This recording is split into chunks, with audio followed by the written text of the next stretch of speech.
ദൈവശ്വാസീയമായ വചനം 2 തിമോഥെയോസ് 3:16 നമ്മുടെ കരങ്ങളിലുള്ള വിശുദ്ധ വേദപുസ്തകം ഒരു സാധാരണ പുസ്തകമല്ല.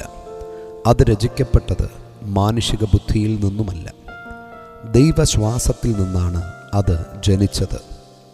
ലോകത്തിൽ നിരവധി പുസ്തകങ്ങളുണ്ട്, എന്നാൽ ജീവൻ നൽകുന്ന ഒരേ ഒരു പുസ്തകം ദൈവവചനമാണ്. കാരണം എല്ലാ തിരുവെഴുത്തും ദൈവശ്വാസീയമാണ് എന്ന് വചനം പറയുന്നു. ദൈവശ്വാസീയം എന്നതിന് ദൈവം ശ്വസിച്ച വചനം എന്നാണ് അർത്ഥം.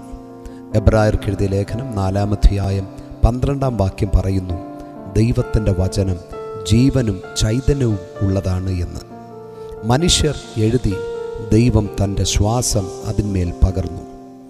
ഏദനിൽ വെച്ച് മൺരൂപമായതിൽ ദൈവം തൻ്റെ ശ്വാസം ഊതിയപ്പോൾ അത് ജീവനുള്ള ദേഹിയായതുപോലെ മനുഷ്യർ ദൈവാത്മ പ്രേരണയാൽ എഴുതിയ വചനത്തിൽ ദൈവത്തിൻ്റെ ശ്വാസം പകർന്നപ്പോൾ അത് ജീവനുള്ളതായി മാറി. 2 പത്രോസ് 1:20-21 തിരുവെഴുത്തിലെ പ്രവചനമൊന്നും സ്വയമായ വ്യാഖ്യാനത്താൽ ഉളവാകുന്നതല്ല എന്ന് ആദ്യം തന്നെ അറിഞ്ഞുകൊള്ളണം. പ്രവചനം ഒരിക്കലും മനുഷ്യൻ്റെ ഇഷ്ടത്താൽ വന്നതല്ല. ദൈവകൽപ്പനയാൽ മനുഷ്യർ പരിശുദ്ധാത്മ നിയോഗം പ്രാപിച്ചിട്ട് സംസാരിച്ചതത്രേ എന്ന് കാണുന്നു.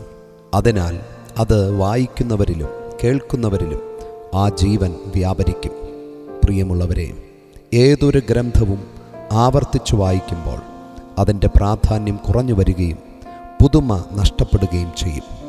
എന്നാൽ ദൈവവചനം ആവർത്തിച്ചു വായിക്കും തോറും വായിക്കുന്നവരിൽ ചൈതന്യം വ്യാപരിപ്പാൻ ഇടയാകും.